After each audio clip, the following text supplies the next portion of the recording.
এই যে পাঞ্চিং করে দিলে দেখেন হেউসা এভাবে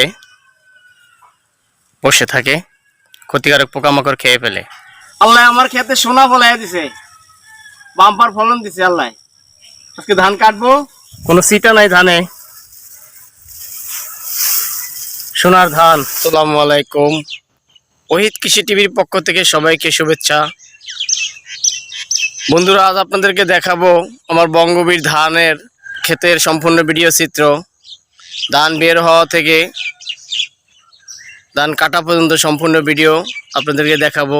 ইতিপূর্বে দেখিয়েছিলাম বঙ্গবীর ধানের বীজতলা কিভাবে তৈরি করতে হয় এবং কিভাবে ধান লাগাইলাম, সেই ভিডিও নিশ্চয়ই আপনারা দেখেছেন।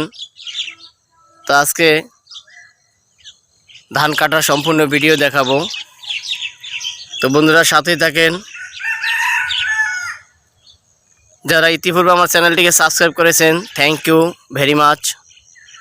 যারা এখনও সাবস্ক্রাইব করেনি, আশা করি এই ভিডিওটি দেখার পরে অবশ্যই সাবস্ক্রাইব করে দিবেন। তো বন্ধুরা, ফিরে যাচ্ছি মূল ভিডিওতে। সেটা ধান বের হচ্ছে, ধান থোড় থেকে বের হয়ে সম্পূর্ণ বের হয়ে গেছে। কিছুদিনের ভিত্তি ধানে দুধ চলে আসবে, তারপরে ধান পাকবে। তো বন্ধুরা দেখেন, আমি আমার আধা বিঘা ক্ষেতে বঙ্গবীর ধান লাগিয়েছিলাম। সম্পূর্ণ ধান বের হয়ে গেছে এক সমান তালে।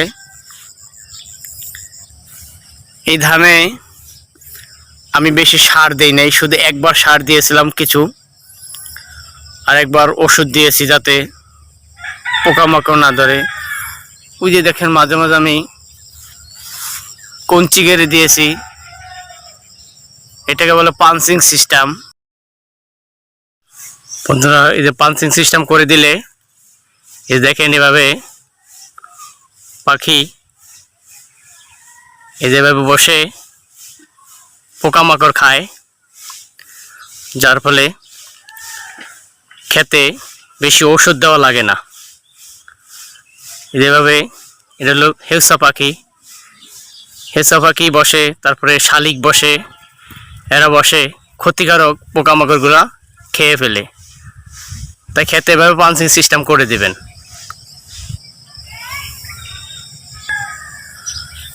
এক সমান তলে সম্পূর্ণ ধান বের হয়েছে। এই দেখেন, এই শুরু থেকে দেখাচ্ছি।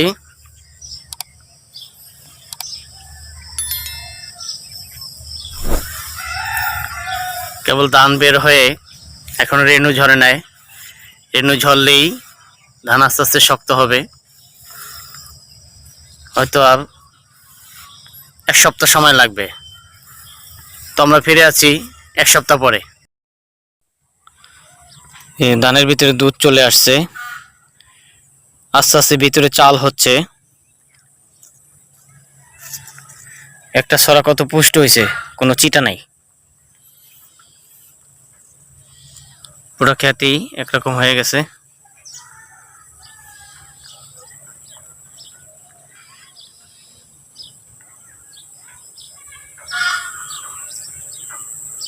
আর হয়তো সপ্তাহখানেক পরেই ধান পেকে যাবে, পাকলে পরে কাটার উপযোগী হয়ে যাবে। তো বন্ধু দেখেন, ধান প্রত্যেকটা ধানের ভিতরে চাল শক্ত হয়ে গেছে গা, এখন সাদা দুধের মতন, শক্ত হয় নাই। হয়তো সপ্তাহখানের ভিতরেই চালে পরিণত হয়ে ধান পেকে যাবে। বন্ধুরা, ধান পেকে গেছে, কাটার উপযোগী হয়ে গেছে গা। তো আজকে ধান কাটবো, সম্পূর্ণ পেকে গেছে, পেকে সোনালি আকার ধারণ করেছে, খুব সুন্দর ধান হয়েছে।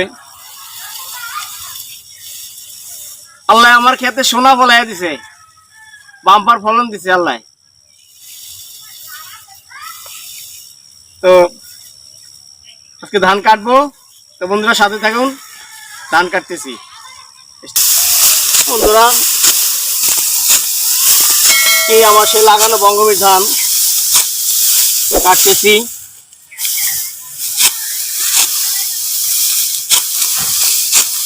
বাম্পার ফলন হয়েছে। এভাবে কেটে ঠিক করে শুকাইয়া আনবো, আলুগুলো নেবো।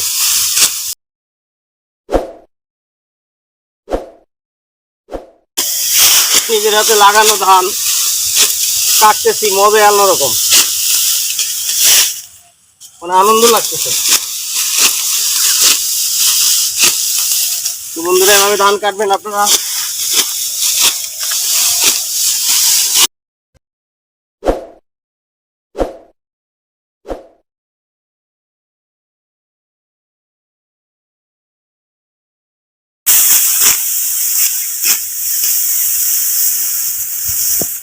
ধান দেখেন বন্ধুরা, কোনো সিটা নাই ধানে, সোনার ধান। আল্লাহ পাক রহমতের ভান্ডার খুলে দিয়েছেন আমাকে। সববারের সাথে এবার খুব সুন্দর ধান হয়েছে। তো বন্ধুরা আশা করি ভিডিওটি ভালো লাগবে, ভালো লাগলে অবশ্যই একটি লাইক দিবেন। তো বন্ধুরা ধান কাটা শেষ করলাম, যে সব কেটে ফেলেছি। তো এবার এগুলোকে বেঁধে আটিগুলা থেকে ধান সংগ্রহ করব। তো বন্ধু আজকে এ পর্যন্ত, পরবর্তী ভিডিও দেখার আমন্ত্রণ জানিয়ে আল্লাহ হাফেজ।